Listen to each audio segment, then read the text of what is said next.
Halo semuanya, apa kabar? Semoga senantiasa dalam keadaan sehat dan semangat. Hari ini kita akan membahas dan membaca 2 Tawari pasal 20 sampai 22.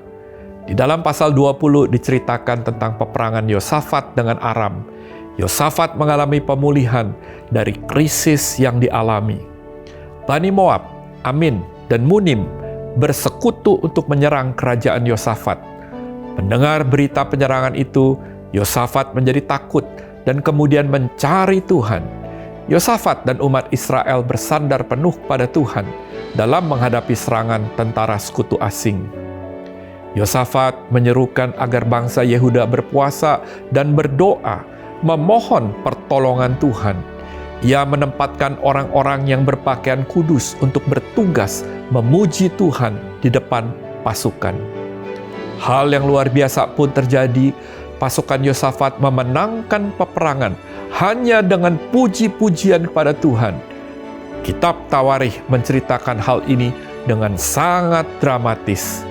Lalu, di dalam pasal 21 sampai 22 diceritakan mengenai krisis dan masa kegelapan rohani di Yehuda di bawah kepemimpinan Yoram dan Ahazia. Pasal 21 menceritakan mengenai pemerintahan Yoram, raja kelima Yehuda, disebut sebagai raja yang jahat. Setelah menjadi raja, dia langsung membunuh semua saudaranya untuk menguatkan dan mengokohkan tahtanya. Yoram menyembah berhala dan Israel mengikutinya, serta menyerang semua orang yang menentang kebijakannya. Penyebab kejahatan Yoram adalah pernikahannya dengan Atalia, putri Ahab. Dampak dari pernikahan itu sangat berpengaruh dalam pemerintahannya. Atalia menghasut Yoram agar menerima berhala Baal dari Israel Utara. Karena itu Tuhan memperingatkan tentang penghakiman melalui Elia. Tuhan menegur, bahkan memperingatkan Yoram tentang penghakiman yang akan dialaminya. Dan akhirnya Yoram diceritakan sebagai tokoh yang terkena penyakit usus karena tulah dari Tuhan. Dari sini kita belajar bahwa orang yang berbuat jahat di hadapan Tuhan tidak akan bisa menghindari penghakiman dan hukuman dari Tuhan. Di dalam pasal 22 diceritakan tentang Ahazia memerintah sebagai Raja Yehuda Selatan. Ahazia merupakan anak bungsu dari Yoram. Hal yang keji pun dilakukannya, yaitu tercatat pada 2 Tawarikh 22 ayat ketiga. Setelah menjadi raja, Ahazia menerima hasutan dari ibunya. Karena itu Ahazia digambarkan sebagai raja yang jatuh ke dalam dosa seperti keluarga Ahab. Akhirnya Ahazia menerima penghakiman dari Tuhan. Ia mati dibunuh oleh Yehu setahun setelah menjadi raja. Saat Atalia, ibu Ahazia, melihat anaknya mati, dia membinasakan semua keturunannya sendiri. Kemudian, tahta kekuasaannya direbut. Peristiwa tragis ini diceritakan secara lengkap dalam pasal 22. Sekarang, mari kita membaca 2 Tawarikh pasal 20 sampai 22 bersama-sama.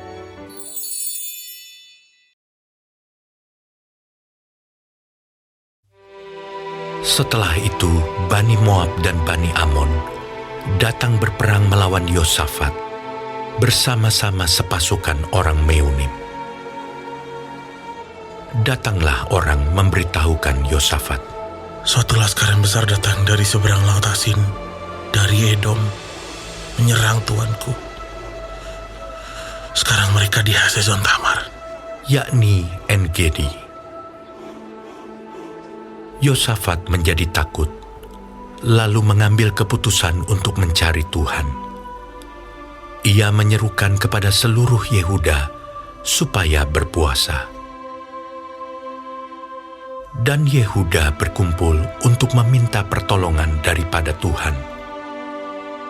Mereka datang dari semua kota di Yehuda untuk mencari Tuhan. Lalu Yosafat berdiri di tengah-tengah jemaah Yehuda dan Yerusalem di rumah Tuhan, di muka pelataran yang baru, dan berkata, Ya Tuhan, Allah nenek moyang kami, bukankah Engkau Allah di dalam surga? Bukankah Engkau memerintah atas segenap kerajaan bangsa? Kuasa dan keperkasaan ada di dalam tangan-Mu, sehingga tidak ada orang yang dapat bertahan melawan Engkau. Bukankah Engkau Allah kami yang menghalau penduduk tanah ini dari depan umat-Mu Israel dan memberikannya kepada keturunan Abraham, sahabat-Mu itu, untuk selama-lamanya? Lalu mereka mendiami tanah itu dan mendirikan bagimu tempat kudus untuk nama-Mu. Kata mereka, bila sesuatu malapetaka menimpa kami, yakni pedang, penghukuman, penyakit sampar, atau kelaparan, kami akan berdiri di muka rumah ini, di hadapan-Mu, karena nama-Mu tinggal di dalam rumah ini. Dan kami akan berseru kepadamu di dalam kesesakan kami, sampai Engkau mendengar dan menyelamatkan kami. Sekarang, lihatlah Bani Amon dan Moab, dan orang-orang dari pegunungan Seir ini, ketika orang Israel datang dari tanah Mesir, Engkau melarang mereka memasuki negerinya. Oleh sebab itu mereka menjauhinya dan tidak memusnahkannya. Lihatlah, sebagai pembalasan mereka datang mengusir kami dari tanah milik yang telah Engkau wariskan kepada kami. Ya Allah kami, tidakkah Engkau akan menghukum mereka? Karena kami tidak mempunyai kekuatan untuk menghadapi laskar yang besar ini yang datang menyerang kami. Kami tidak tahu apa yang harus kami lakukan, tetapi mata kami tertuju kepadamu. Sementara itu, seluruh Yehuda berdiri di hadapan Tuhan, juga segenap keluarga mereka dengan istri dan anak-anak mereka. Lalu Yahaziel bin Zakaria bin Benaya bin Matanya, seorang Lewi dari Bani Asaf, dihinggapi roh Tuhan di tengah-tengah jemaah dan berseru, Camkanlah, hai seluruh Yehuda dan penduduk Yerusalem dan tuanku Raja Yosafat. Beginilah firman Tuhan kepadamu.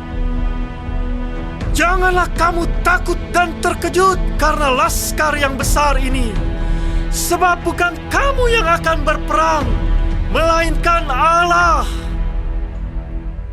Besok haruslah kamu turun menyerang mereka.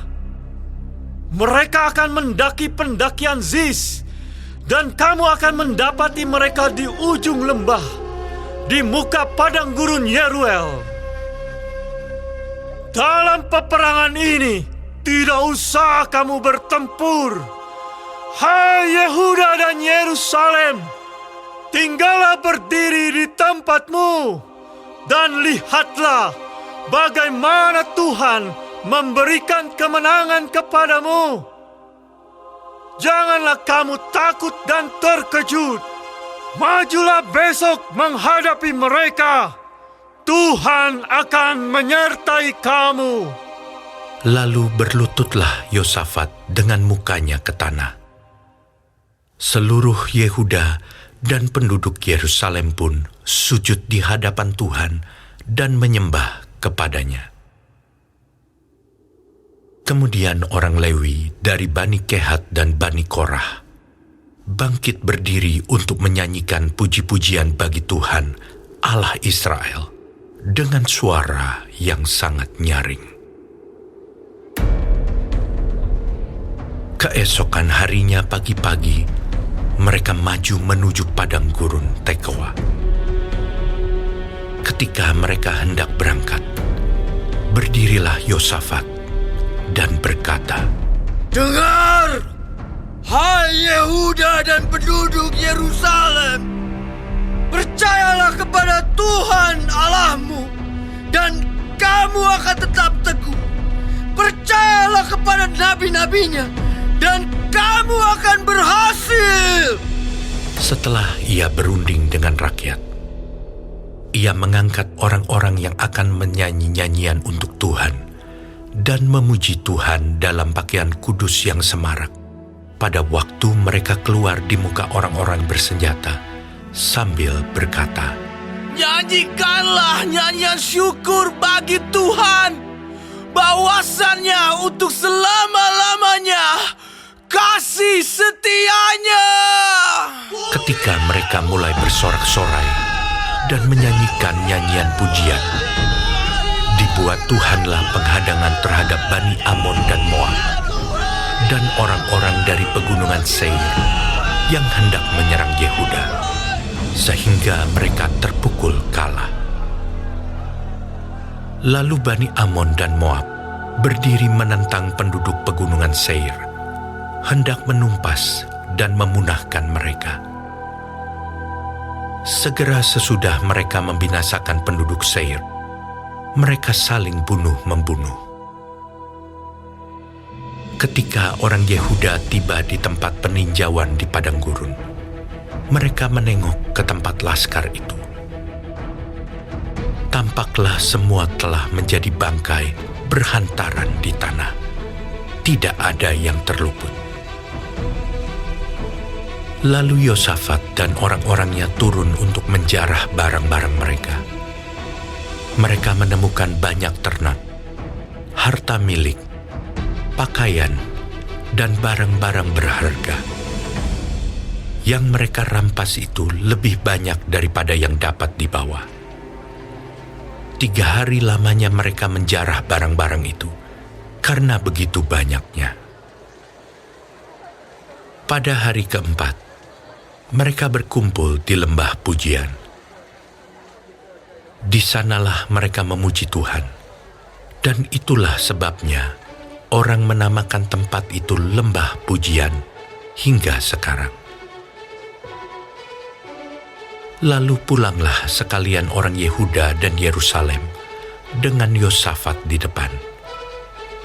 Mereka kembali ke Yerusalem dengan sukacita, karena Tuhan telah membuat mereka bersukacita karena kekalahan musuh mereka. Mereka masuk ke Yerusalem dengan gambus dan kecapi dan nafiri, lalu menuju rumah Tuhan. Ketakutan yang dari Allah menghinggapi semua kerajaan negeri-negeri lain ketika mereka mendengar bahwa Tuhan yang berperang melawan musuh-musuh Israel. Dan kerajaan Yosafat amanlah, karena Allah-Nya mengaruniakan keamanan kepadanya di segala penjuru. Yosafat memerintah atas Yehuda.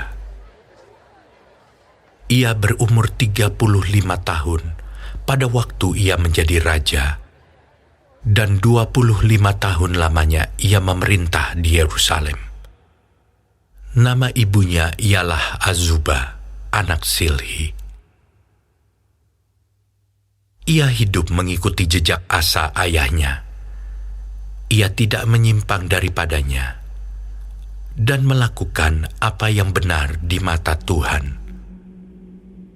Hanya bukit-bukit pengorbanan tidak dijauhkan. Bangsa itu belum mengarahkan hatinya kepada Allah nenek moyang mereka. Selebihnya dari riwayat Yosafat, dari awal sampai akhir, sesungguhnya semuanya itu tertulis di dalam riwayat Yehu bin Hanani, yang tercantum di dalam kitab Raja-Raja Israel. Kemudian Yosafat, Raja Yehuda, bersekutu dengan Ahazia, Raja Israel, yang fasik perbuatannya. Ia bersekutu dengan Ahazia untuk membuat kapal-kapal yang dapat berlayar ke Tarsis, kapal-kapal itu dibuat mereka di Ezion Geber. Tetapi Eliezer bin Dodawa dari Maresa bernubuat terhadap Yosafat, katanya, Karena engkau bersekutu dengan Ahazia, maka Tuhan akan merobohkan pekerjaanmu. Lalu kapal-kapal itu pecah dan tak dapat berlayar ke Tarsis.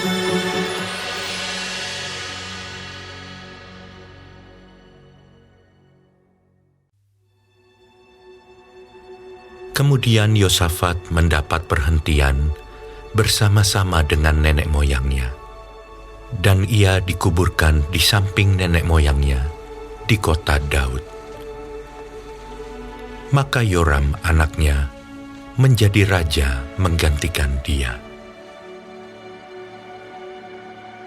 Saudara-saudaranya, anak-anak Yosafat, ialah Azaria, Yehiel, Zakaria, Azariahu, Mikael, dan Sefaja. Mereka semua anak-anak Yosafat, Raja Israel. Ayahnya memberikan kepada mereka banyak pemberian berupa emas dan perak, dan barang-barang berharga, juga kota-kota berkubu di Yehuda. Tetapi kedudukan raja diberikannya kepada Yoram, karena dialah anak sulungnya. Sesudah Yoram memegang pemerintahan atas kerajaan ayahnya dan merasa dirinya kuat, ia membunuh dengan pedang semua saudaranya dan juga beberapa pembesar Israel. Yoram berumur 32 tahun pada waktu ia menjadi raja, dan 8 tahun lamanya ia memerintah di Yerusalem. Ia hidup menurut kelakuan raja-raja Israel, seperti yang dilakukan keluarga Ahab, sebab yang menjadi istrinya adalah anak Ahab. Ia melakukan apa yang jahat di mata Tuhan. Namun demikian, Tuhan tidak mau memusnahkan keluarga Daud oleh karena perjanjian yang diikatnya dengan Daud, sesuai dengan yang dijanjikannya, bahwa ia hendak memberikan keturunan kepadanya dan kepada anak-anaknya untuk selama-lamanya. Pada zamannya, memberontaklah Edom terhadap kekuasaan Yehuda, dan mereka mengangkat seorang raja atas mereka sendiri. Maka majulah Yoram dengan panglima-panglimanya serta seluruh keretanya. Pada waktu malam bangunlah ia, lalu bersama-sama dengan para panglima pasukan kereta, ia menerobos barisan orang Edom yang mengepung dia. Demikianlah Edom memberontak kekuasaan Yehuda dan terlepas sampai sekarang ini. Lalu Libna pun memberontak terhadap kekuasaannya pada masa itu juga. Itu disebabkan karena ia telah meninggalkan Tuhan, Allah nenek moyangnya. Lagi pula ia membuat bukit-bukit pengorbanan di gunung-gunung Yehuda. Ia membujuk penduduk Yerusalem untuk berzina, dan ia menyesatkan Yehuda. Lalu sampailah kepadanya sebuah surat dari Nabi Elia yang bunyinya, Beginilah firman Tuhan, Allah Daud, bapa leluhurmu. Karena engkau tidak hidup mengikuti jejak Yosafat ayahmu dan Asa raja Yehuda, melainkan hidup menurut kelakuan raja-raja Israel dan membujuk Yehuda dan penduduk-penduduk Yerusalem untuk berzina, sama seperti yang dilakukan keluarga Ahab. Dan juga karena engkau telah membunuh saudara-saudaramu, seluruh keluarga ayahmu yang lebih baik daripadamu. maka Tuhan akan mendatangkan tulah besar atas rakyatmu, anak-anakmu, istri-istrimu, dan atas semua harta milikmu. Dan engkau sendiri akan menderita penyakit yang dahsyat, suatu penyakit usus, hingga selang beberapa waktu ususmu keluar oleh karena penyakit itu. Lalu Tuhan menggerakkan hati orang Filistin dan orang Arab yang tinggal berdekatan dengan orang Ethiopia untuk melawan Yoram. Maka mereka maju melawan Yehuda, memasukinya, dan mengangkut segala harta milik yang terdapat di dalam istana raja sebagai jarahan, juga anak-anak dan istri-istrinya, sehingga tidak ada seorang anak yang tinggal padanya, kecuali Yoahas, anaknya yang bungsu. Sesudah semuanya ini, Tuhan menulahinya dengan penyakit usus yang tidak dapat sembuh. Beberapa waktu berselang, kira-kira sesudah lewat 2 tahun, keluarlah ususnya karena penyakitnya itu. Lalu ia mati dengan penderitaan yang hebat. Rakyatnya tidak menyalakan api baginya, seperti yang diperbuat mereka bagi nenek moyangnya. Ia berumur 32 tahun pada waktu ia menjadi raja, dan 8 tahun lamanya ia memerintah di Yerusalem.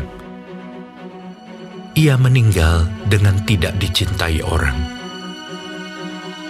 Ia dikuburkan di kota Daud, tetapi tidak di dalam pekuburan raja-raja.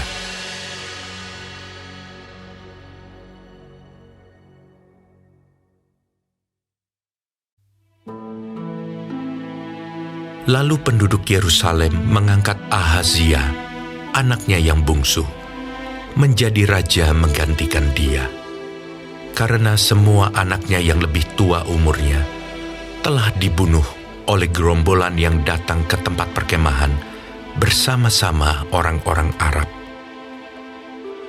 Dengan demikian, Ahazia, anak Yoram, raja Yehuda, menjadi raja. Ahazia berumur 42 tahun pada waktu ia menjadi raja, dan setahun lamanya ia memerintah di Yerusalem. Nama ibunya ialah Atalia, cucu Omri. Ia pun hidup menurut kelakuan keluarga Ahab, karena ibunya menasihatinya untuk melakukan yang jahat. Ia melakukan apa yang jahat di mata Tuhan, sama seperti keluarga Ahab. Sebab sesudah ayahnya mati, mereka menjadi penasihat-penasihatnya yang mencelakakannya. Atas nasihat mereka pula, ia pergi bersama-sama Yoram bin Ahab, raja Israel, untuk berperang melawan Hazael, raja Aram, di Ramot Gilead. Tetapi orang-orang Aram melukai Yoram. Kemudian pulanglah ia ke Yizreel untuk diobati oleh karena luka-luka yang didapatnya di Rama pada waktu ia berperang melawan Hazael, raja Aram. Dan Ahazia, anak Yoram, raja Yehuda, pergi menjenguk Yoram bin Ahab di Yizreel karena dia sakit. Telah ditentukan Allah bahwa Ahazia akan menemui ajalnya pada waktu ia mengunjungi Yoram. Maka ketika Ahazia datang, pergilah ia bersama-sama Yoram mendapatkan Yehu, cucu Nimsi, yang telah diurapi Tuhan, supaya dialah yang melenyapkan keluarga Ahab. Sementara Yehu melakukan penghukuman atas keluarga Ahab, ia menjumpai pembesar-pembesar Yehuda dan anak-anak saudara-saudara Ahazia yang melayani Ahazia. Juga mereka dibunuhnya. Lalu ia mencari Ahazia. Ahazia tertangkap ketika ia bersembunyi di Samaria. Ia dibawa kepada Yehu, lalu dibunuh, tetapi dikuburkan juga. Karena kata orang, Dia ini cucu Yosafat yang mencari Tuhan dengan segenap hatinya. dari keluarga Ahazia tidak ada lagi yang sanggup memerintah. Ketika Atalia, ibu Ahazia, melihat bahwa anaknya sudah mati, maka bangkitlah ia membinasakan semua keturunan raja dari kaum Yehuda. Tetapi Yosabat, anak perempuan raja, mengambil Yoas bin Ahazia, menculik dia dari tengah-tengah anak-anak raja yang hendak dibunuh itu, memasukkan dia dengan inang penyusunya ke dalam gudang tempat tidur. Demikianlah Yosabat, anak perempuan Raja Yoram, istri Imam Yoyada.